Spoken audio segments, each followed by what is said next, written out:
A very good morning, dear students. In the previous class, in the first chapter of geography, we were discussing about resources, isn't it?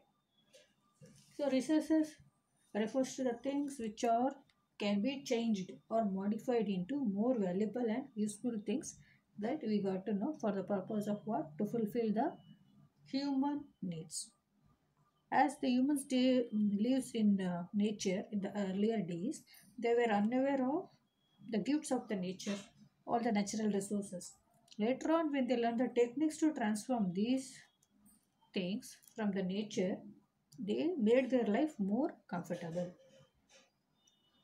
And we also saw types of resources. In types of resources, we have classified into one is natural resources, and the second one is human resources and human made resources.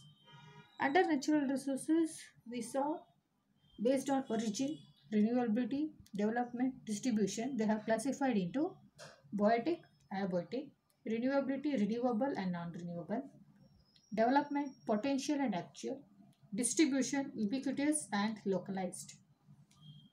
Then we saw that what are biotic, abiotic.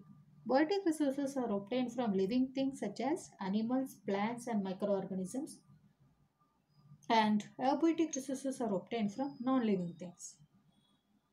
And based on renewability, the resources which do not get exhausted even after continuous usage is called renewable resources. And coming to the non-renewable, which get completely exhausted due to continuous use and which takes millions of years to reproduce or to regenerate, called non-renewable resources. In today's class, we are going to learn about natural resources which are classified on the basis of development and distribution. Under development, we have potential and actual. Under distribution, we have ubiquitous and localized. So, dear students, on the basis of development, we have potential and actual resources. On the basis of distribution, we have ubiquitous resources and localized resources. So, now coming to the potential resources. Potential resources are those whose entire quantity may not be known, but they are not being used at present, but these could be utilized in future. So these are the resources which will be used for the future purpose, not at the present. We are going to have the stock of it and you are going to utilize when it is needed actually in the future purposes.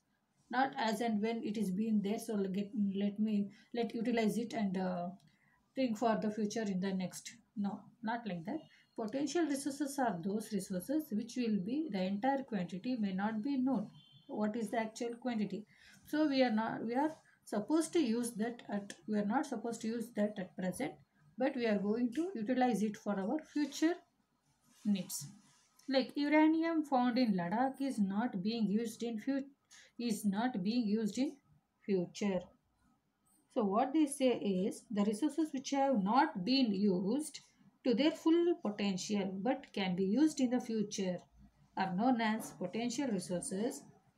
So for example, Africa has a number of waterfalls, or in India also we have waterfalls which can be used for the generation of hydroelectricity when we are into need of. But at present they are not fully utilized. Therefore, water are also a potential resources. So in simple, you can say these resources can be utilized for the future need. What we have at present, the resources we can utilize for the future purpose. Okay.